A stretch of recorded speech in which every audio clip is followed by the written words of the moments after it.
welcome back once again to COMM 360. I'm Melanie, and this is Hunter. This is the second episode of the year, and we can't wait for you all to hear what we have for you today. We've got a lot to talk about this episode, so let's get right into today's news roundup.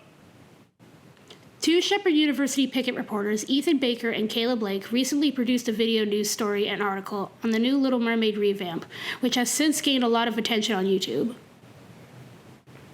They talked about the live-action trailer for the new revision Little Mermaid, which was recently released starring an African-American actress as Ariel.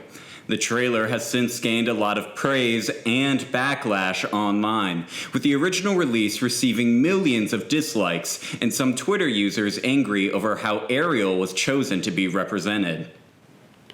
According to The Guardian, Matt Walsh added to the controversy by stating that, from a scientific perspective, it doesn't make a lot of sense to have someone with darker skin who lives deep in the ocean. If anything, not only should the Little Mermaid be pale, she should actually be translucent.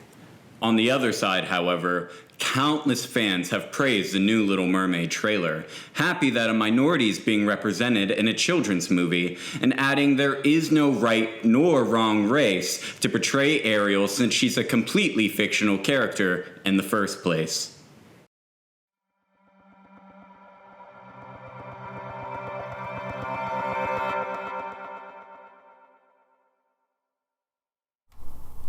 This is the animated film The Little Mermaid when it was first released in 1989.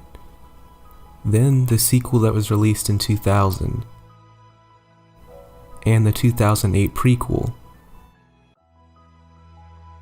And this is the new Little Mermaid, a live-action film revealed in a trailer 2 weeks ago, set to be released in 2023.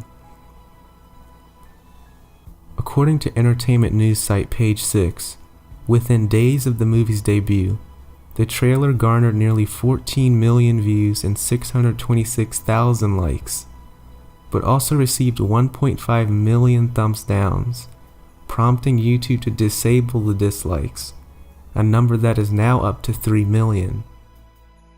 But just why has this trailer had such a negative reaction from so many people?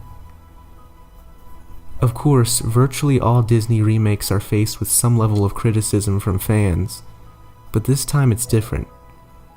This time the backlash is racially motivated, and quote, transparently racist, according to Forbes. And the source of the anger? The casting of a non-white African-American actress to play the role of the mermaid. Of course, some angry Disney fans took to Twitter to express their opinions on the remake.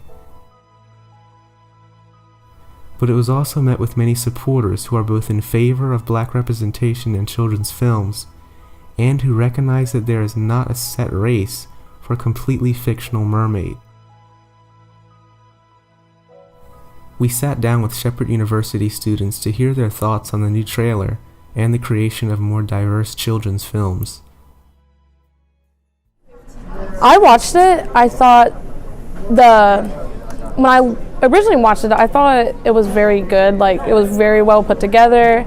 The animation, the graphics, it was great. It wasn't kind of cheesy. Like, they really come a long way.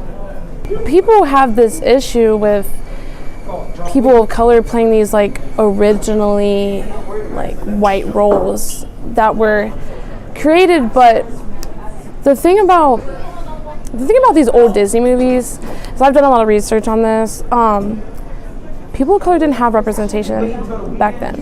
And I don't know, obviously I'll never know, but I know what it's like to have representation growing up and even now because, you know, everything back then was white. But I think it's really important for these, even adults, children, everybody now to see this representation because it would be hard to grow up without any of that. So I couldn't imagine. So I think it's very important to have that. I'm very excited for it because, you know, The Little Mermaid is a classic, you know, story. So I'm excited to see how directors and producers have added their own twist to it because that's a movie that came out so long ago. So I'm excited to see it. I feel like it's important for especially young kids because they're the ones that are going to be watching these animations, and I feel like it's extremely important for them to have characters that they relate to and can look up to and enjoy. I am quite excited for The Little Mermaid, the new one. I'm a big Disney gal, everything Disney. I'm actually planning a trip for Disney in May for my graduation. So I think having diversity and seeing that diversity at a young age will make the younger generation that we have now be even more inclusive, and it'll just teach them lessons that they might not get from their parents, if that makes sense. So like parents sometimes won't talk about inclusivity or diversity with their kids, and I think the way that film is so popular, I think that's the best way to get it addressed to the children. We also asked students if the trailer would have faced the same level of controversy if the gender roles were swapped and Ariel was a man. See, I still think people would have an issue if Ariel was turned to a man, but I don't think it'd be as much as an issue as much as it is right now, which is the thing that kind of, it's really irritating to see, because I've seen these arguments like, well, there's no way that someone, like a black person, could be a mermaid because this and that, and I'm like, well, mermaids don't exist. So, like, there's really no reason to argue against it other than the fact that people are just unfortunately very biased. But yeah, no, I don't think it'd be as big as a controversy if Ariel was a man. I believe any changes to any classic films are going to be an uproar.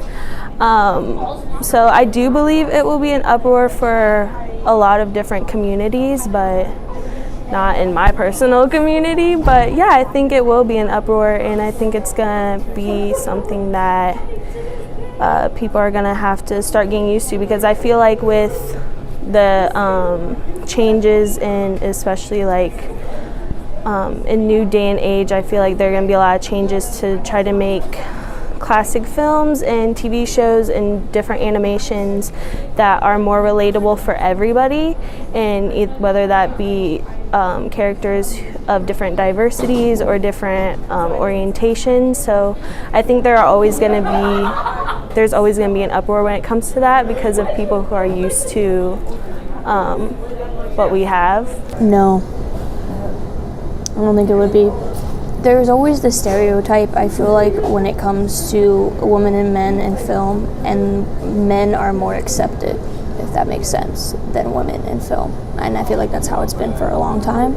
So I feel like the controversy of the whole trailer revolving around it wouldn't be as huge. In the end, despite the trailer's mixed reviews overall, the new Ariel is here to stay, representing another step forward in minority representation in the film industry. Reporting for the Picket of Shepherd University, I'm Ethan Baker. Those were some great responses from the students. I agree that this is a step forward in the minority representation in children's films. I'd love to see it when it comes out in the spring.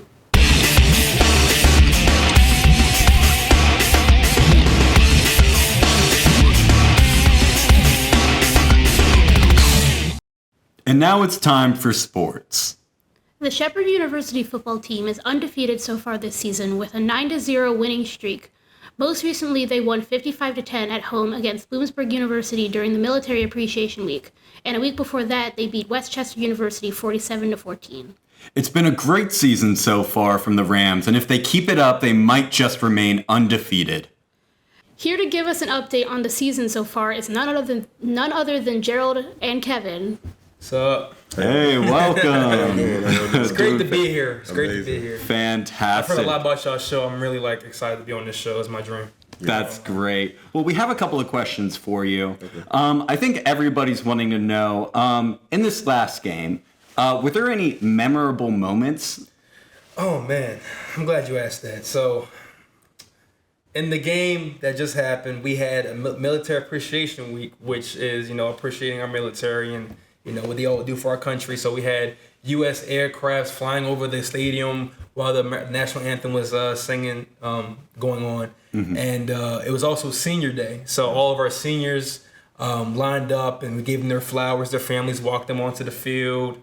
It was a really nice gesture because, they they've been here for like, however long they've been here, and they've, helped this team get to where we are, undefeated. So it was a great team effort, and that was probably the most memorable for me. Was just the military, the aircraft flying over the game, and like just celebrating our scenes before the game. Right. Yeah. Like Kev said, military aircrafts and just the whole atmosphere in itself.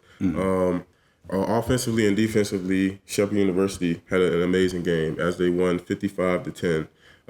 Just listening to that's a crazy score. The offense did amazing. It was just a great experience all around. It speaks for itself, truly. Yeah, it was fun. Yeah. It was fun. It's always a good feeling to win a game, especially by that much. So Shout out to those guys. Shout out. Well, we have a couple of other questions for you. So, who, in your opinion, is your most formidable opponent? Kutztown. Yeah, Kutztown. Man, 42. I feel like it's been a long season. I feel like it's been like 2 years ago. So at the beginning of the season, we played Kutztown University. They're in Pennsylvania, like 2.5 hours away. They are by far the most formidable opponent we faced because we definitely almost lost a couple times that game. 42-35. Yeah, it was. Wow. Yeah. And we also beat them the year before this game to win the regional championship. In that game, we won by Hail Mary. Yeah. So this game that we came up, we won by. I don't even know. I can't even explain how we won. Like it was Game Tyson Bajan threw it deep. Marlon Cook. Marlon caught the ball. It really should have been a deflected pass, but he I don't know. It was a miracle, I could say, but that was definitely the most hard hitting physical game that we played all year. So sure. It was a fun game too. It's always fun, to play those hard, challenging games, but at the same time, it's not fun because you don't want to lose. Right. So yeah. And do you think that this adversity is behind you, or do you have tough hitting opponents coming up? Of course not. Yeah. Now, we're rolling into the playoffs now. It's getting crunch time, so we're getting to that point of the season where if we don't win a game, we're done for the rest of the season. Right. So it's either win or go home. So it's like And the teams are only gonna get better. Yeah, they're only gonna get better from here on out. So we have one more final season game against East Stroudsburg coming up this week. It's away. They're a solid team themselves, but we're gonna handle business as usual. So after this, we clinched the playoff berth. So we clinched a conference championship spot. So after this game, we're in the conference championship playing a PSAC team from the West. So either IUP, Gannon, or Slippery Rock, or one of those teams. So yeah, it's gonna comp only continues from here. So. Yeah. Well, with that, how many games are left in this season? You said you have the championship conference, and of course you guys are in playoffs. But how many do you guys think you have? Well, 3 or 4. 3 or 4? If everything plays out well, so if we make it all the way to the national championship, we're not going home until December 17th. Yeah, that's so we have like one more regular season game. Right. Which is this week, and then after that it's playoffs. So if we make it all the way, we got first round, second round, regionals, semifinals, and then championship. So yeah, we're going to be here for a while if everything plays out all right. So it's fine. Okay. Yeah, so we gotta buckle down and guys are hurt. They're injured and tired, fatigue, muscle fatigue is starting to play effect. So we're just gonna keep on grinding and get that ring. Well, our Rams are wishing you the best. I appreciate it. Once again, we really appreciate your willingness to come in and speak with us, no problem. and look forward to hearing more from you and the Rams football team coming up later in the season. Thank you, everybody. Ram Nation, baby.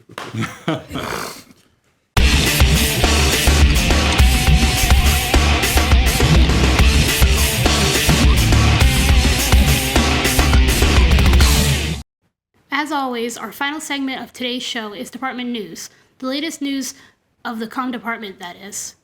And now for this episode's department headline. Last week, we brought up the senior capstone preparation class and how students were preparing and researching for their final projects before graduation. Well, rumor has it that a news story on the capstone program is soon to be released from the Picket, so keep your eyes and ears out for that. I'd love to know what project each of the students has decided to create and what stage they're at in the creative process. We might have to get one of them in the studio next week to fill us in. Good idea. You don't want to miss that, folks. Well, that's all for this episode, folks. We hope you enjoyed listening, because we certainly had a lot of fun putting on the show for you all. Tune in next time for our third episode of Shepherd News. Reporting for the Ram News Report, I'm Melanie. And I'm Hunter Hayward, signing out.